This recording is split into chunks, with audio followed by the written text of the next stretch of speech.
Apparemment, il y a un petit parc d'attractions pour les enfants en Belgique qui aurait l'une des meilleures montagnes russes du monde. Juste regardez comment ça commence. Le premier truc que tu fais en sortant de la gare, c'est ça. Et parce qu'apparemment c'était pas assez extrême, ils font tourner les sièges aussi. Donc là, pendant que tu fais ces figures de fou, t'es en train de tourner sur toi-même en plus. Et c'est pas ça le pire, parce que ce coaster, visiblement, il a rien à faire dans ce parc. Je vous rappelle que c'est un parc pour les enfants, et ce truc-là, mais c'est beaucoup trop extrême pour eux. Alors moi, de base, j'ai aucune raison d'aller là-bas. Déjà, c'est en Belgique, et en plus, je vous avoue que Maya l'abeille, sauf que c'est possible que je sois légèrement obsédé par les coasters.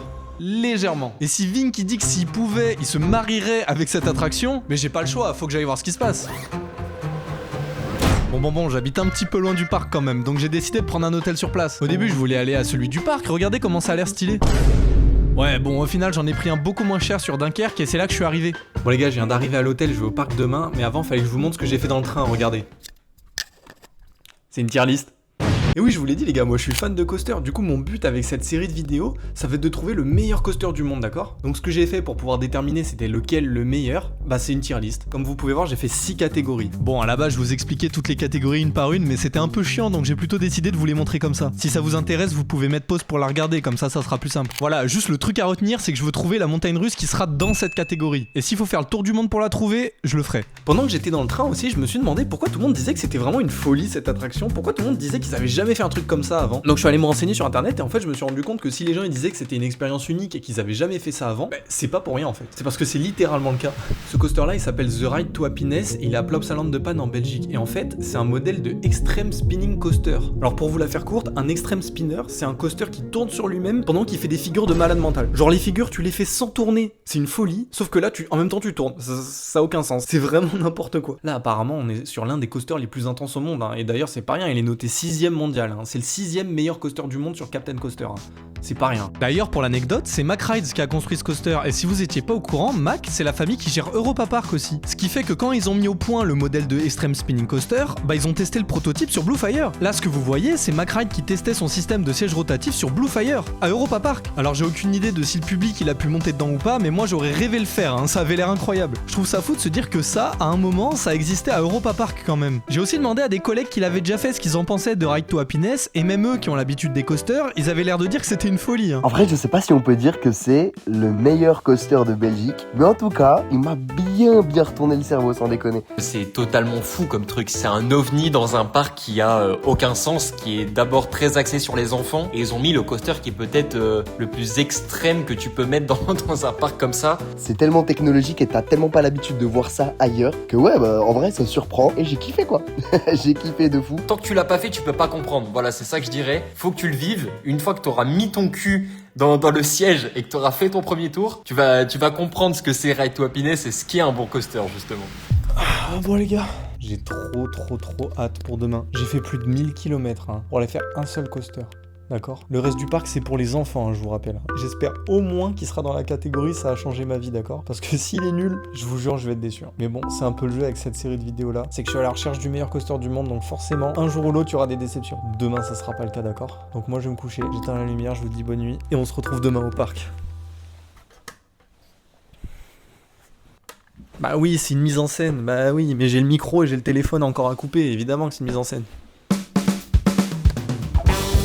Ce matin, j'ai dû me lever assez tôt quand même pour aller au parc. J'avais une petite heure de transport avec le bus, mais je suis super content parce que regardez ce magnifique ciel, il n'y a aucun nuage.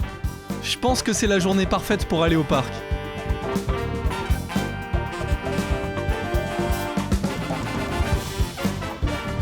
Il y a une porte géante.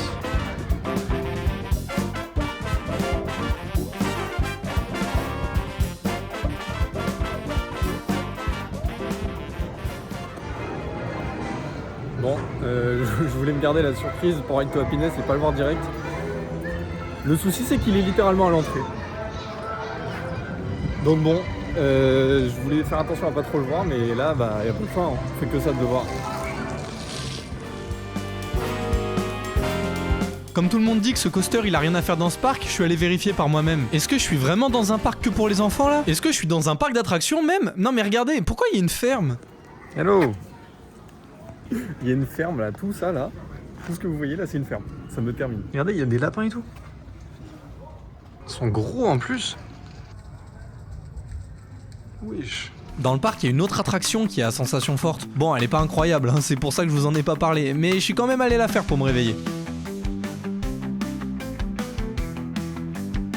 Il y a personne dans la queue, c'est une folie, je suis tout seul. Il y a 5 minutes d'attente, même pas. Oui, là-bas. Elle est pas très sensationnelle, mais le launch par contre, c'est une folie, hein. Ceux qui l'ont déjà fait, vous savez de quoi je parle. Ce qui est drôle dans ce parc, c'est que peu importe où t'es, tu vois The Ride to Happiness. Moi, je voulais garder la surprise, mais c'est pas possible en fait. Quand je vous dis qu'on voit Ride to Happiness de partout, c'est pas une blague, hein. On le voit de vraiment partout dans le parc. Bon bah vu que j'ai fait le tour du parc et que je peux vous confirmer qu'on est bien dans un parc pour enfants. En tout cas, la vibe du parc, elle est super cool. Il y a personne depuis tout à l'heure, je me balade, je croise quasiment personne, c'est que des enfants. Le parc est très très sympa, mais c'est vraiment pour les gosses par contre. Je pense que c'est le moment d'aller voir la bête de plus près, non? En vidéo ça rend bien, hein, mais en vrai ça donne quoi?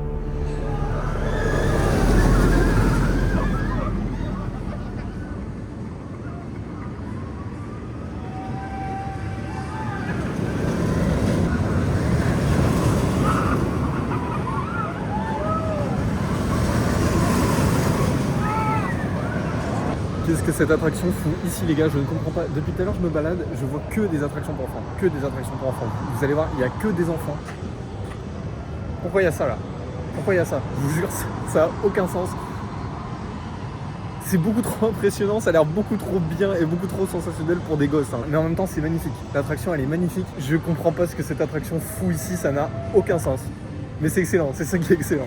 Il y a un truc que je vous ai pas dit sur l'attraction, et vu que je suis en train de rentrer dans la zone, je pense que c'est le bon moment pour vous en parler. Imaginez que vous êtes le parc et vous venez d'acheter une toute nouvelle montagne russe. Je sais pas moi, un modèle d'Extreme Spinning Coaster par exemple. Apparemment ça propose des grosses sensations fortes et c'est pas fait pour tout le monde. Pourtant vous, à la base, votre parc il est fait pour les familles. Il est pour les petits enfants qui viennent avec leurs grands-parents, il est pour les petits qui aiment Mireille à l'abeille. C'est pas vraiment un parc pour les ados et les jeunes adultes. Alors comment vous faites pour les attirer? Vous allez choisir quoi comme thème pour votre nouvelle attraction? Les jeunes ils aiment quoi? Faire la fête, la musique?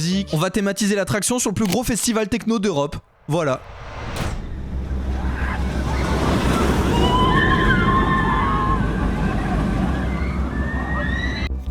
Bon, plus je le vois, plus j'ai envie de le faire, plus il a l'air dingue. Les gens quand ils sortent, ils ont tous l'air trop contents, ils ont l'air d'avoir fait un truc de fou. Et ça a vraiment l'air d'être une folie. Le Jojo Roll au début là, le Jojo Roll c'est l'inversion qu'il y a au tout début en fait. T'as l'air de pendre dans ton siège pendant des heures et des heures. Ça a l'air vraiment trop sympa. J'ai fait le tour du parc plusieurs fois, j'ai pu visiter un peu ce qu'il y avait, les attractions qu'il pouvait y avoir. Je crois que maintenant ça va être le moment de faire Ride to Happiness. Allez, c'est parti.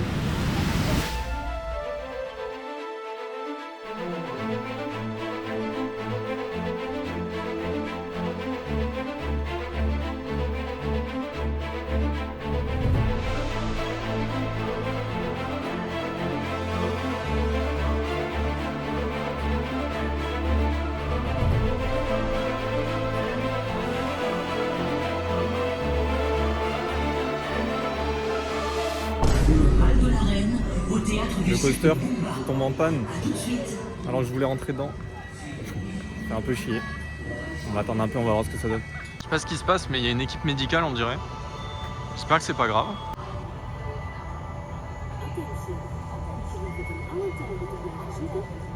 Bon, je voulais monter dedans.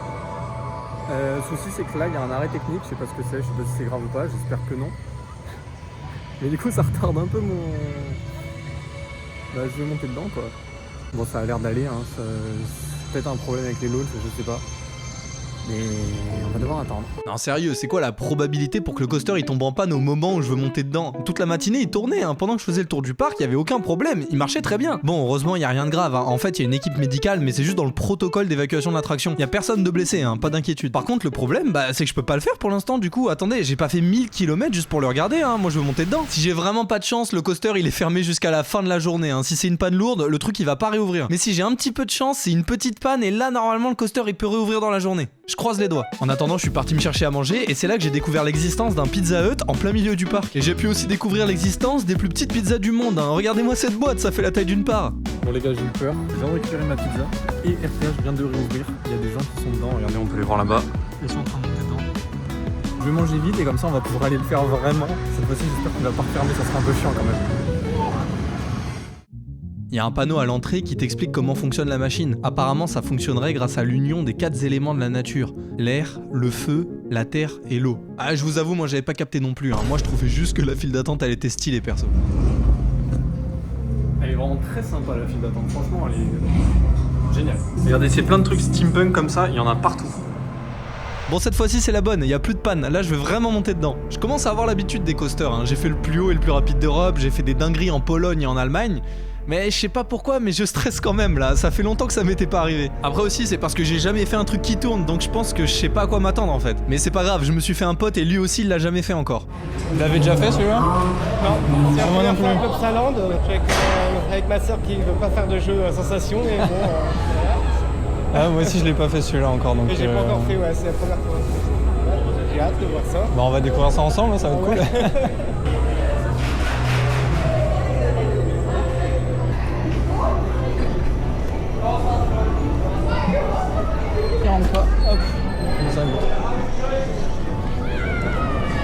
Hop, d'habitude je m'en fiche un peu mais là je stresse quand même ouais. C'est quand on connaît pas, ouais. Through the energetic maze to this place. You are now but a few nights Allez. forever.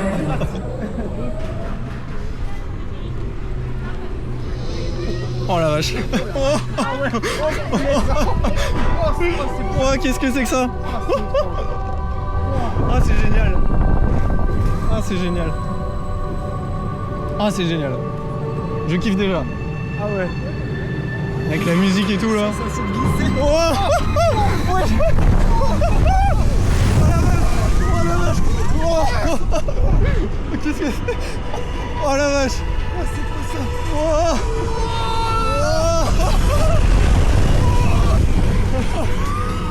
Oh la vache.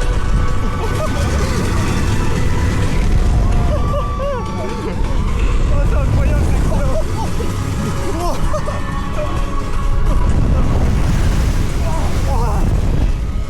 Mais qu'est-ce que c'est?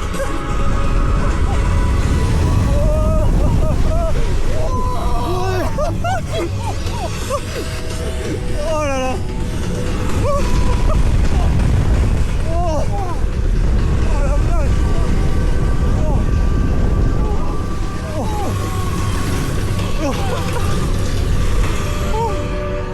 Oh la vache.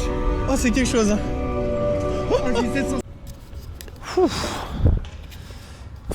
Je viens de sortir les gars. Je viens de sortir de Ride to Happiness. Il est pas surcoté. Je vous le dis, il est pas surcoté du tout. Je peux pas vous dire que c'est le meilleur du monde encore. Je l'ai fait qu'une seule fois. Mais putain, c'est une folie. D'habitude, je crie pas forcément dans les coasters. D'habitude, je suis pas forcément le mec qui va crier. J'ai jamais eu, bah après c'est normal, hein, mais j'ai jamais, comme tout le monde le dit, hein, j'ai jamais eu des sensations pareilles. Wow. Bon, je vais le refaire plein de fois, comme ça je vais vous donner mon avis définitif. Tout le reste de la journée j'ai spammé The Ride to Happiness, j'ai fait que ça en boucle, j'ai pu tester toutes les places, devant, derrière, au milieu, franchement il y en a pas une qui est mauvaise. Hein. J'ai pu le faire de nuit aussi, regardez-moi comme il est magnifique avec ses LED.